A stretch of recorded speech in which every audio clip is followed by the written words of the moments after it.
Hello, YouTube family. Auntie is here. I'm Patty Jackson. I'm your auntie of pop culture, and welcome to the weekend edition. We've got David A. Gaines, who puts it all together. And today, I've got a tour that a lot of people are excited about, and a couple of children's books you might be really interested in for your young bird. Just like we do during the week, we give out hugs, so come on. It's not cute, not knowing, and now we're going to know. Welcome to the weekend edition. I'm Patty Jackson. I am your auntie of pop culture. This week, we're celebrating Pedro Pascal. He is on the cover of the new Vanity Fair magazine. He is the Chilean-American actor who is soon to be seen in the Fantastic Four First Steps. This new Marvel movie comes out in July. We know Pedro Pascal from Game of Thrones, from Narco, The Mandalorian, The Last of Us, Wonder Woman. Yes, he was in Wonder Woman. Gladiator 2. He is really hitting his stride, and check out these photos from Vanity Fair magazine. Something so sexy about him.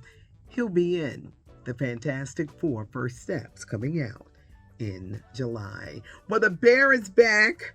10 episodes. You can find it on Hulu. The Bear is about a Chicago chef who returns home to run the family business after his brother dies. Jeremy Allen White stars. He is surrounded by a great cast. This show, I don't consider it a comedy, but it's won numerous Emmy Awards for comedic performance, for standout performances in this show. And don't watch it while you are hungry, because you are going to want to eat. We know rapper Busta Rhymes for his songs. I Know What You Want, Put Your Hands Where My Eyes Can See. Well, now get ready for Busta Rhymes, the movie star. He's no stranger to acting, for he has been, but wait until you see him in August in The Naked Gun. There's a new Naked Gun coming out with Liam Neeson, with Pamela Anderson, and Busta Rhymes. It opens in theaters August the 1st. Children's books are so important because it's so important to introduce our children to reading. Well, Philadelphia Eagles quarterback, Super Bowl winning quarterback. I'm for Philly, so we got to throw that in. He has a new children's book out entitled Better Than a Touchdown. It would make a great stocking stuffer. And Ziggy Marley, the son of the late reggae great Bob Marley, has a new book based kind of like a little twist on his dad's song, Jammin'. Pajammin' is the new Ziggy Marley children's book, and both books are out.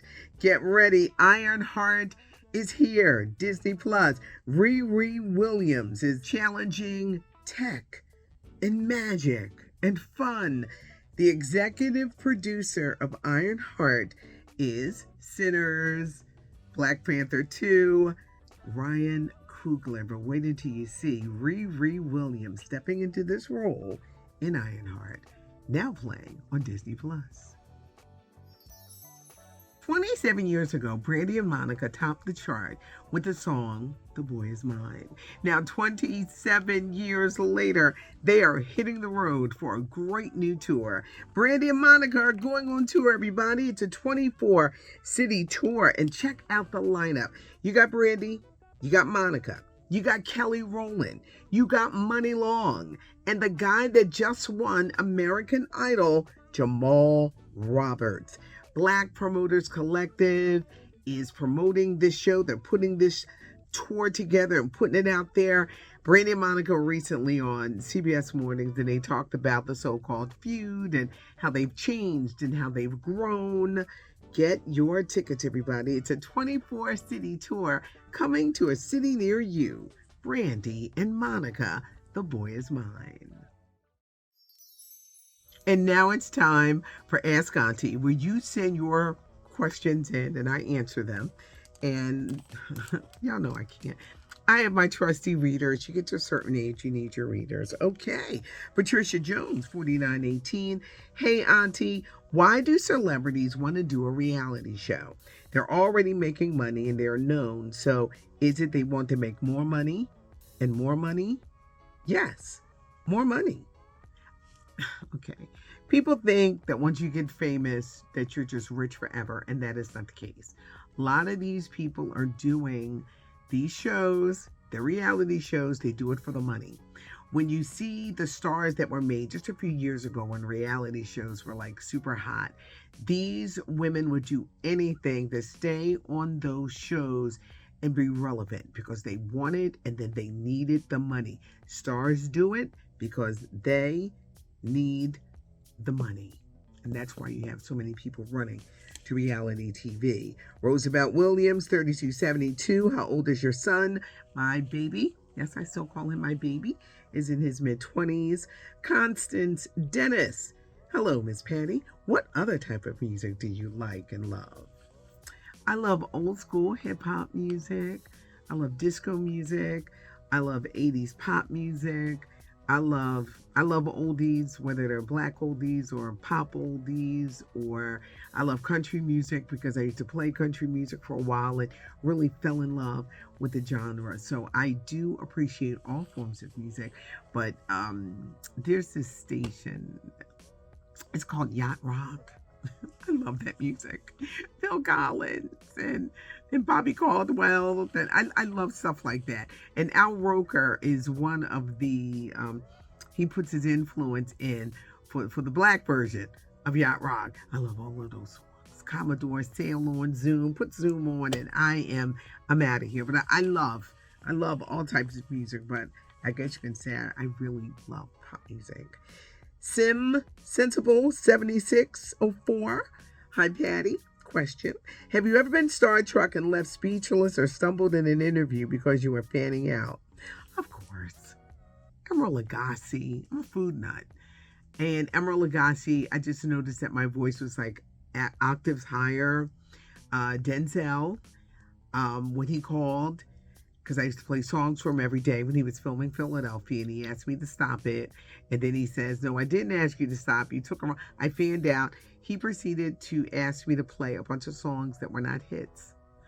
And it was all by Angela Bofill, but it was none of the ones that were hits. It was the hidden album cuts. And I got in trouble. My boss came in, wanted to know what I was doing. It was, yeah, I have been speechless or stumbled. When I met John Travolta, I had to keep telling myself, breathe, breathe, breathe. But he was really, really nice. And I started singing to him. The second time I interviewed him, I started singing a song from Grease. And I said, look, I've seen Grease over 35 times. I know the whole album. I know the whole soundtrack. But I would cover it up with something else. But yes, I have been starstruck, nervous. Quincy Jones. Yeah, it's certain people that I would just get. Janet Jackson, and she remembered me because I first met Janet. It's all going to be in the book. I was pregnant. I had to carry my own equipment, and that stuff was heavy. I had to lug her down the hall, and she let me sit down because I was sweating. And she let me sit down. She gave me water and strawberries, and then I was too scared to interview her. But yes, to answer your question, yes. William Johnson, 4702. Did Sly Stone really get his due back then? Great music, but of course he didn't. It was different. You know, before we had Prince doing everything and Rick James doing everything and Stevie Wonder doing everything, there was Sly Stone. And it was different. And he wanted to reach everybody, not just one sector. And his band was multicultural. So yes, he was different, often misunderstood. But when you hear it today, like we just did a tribute here at DAS when he died.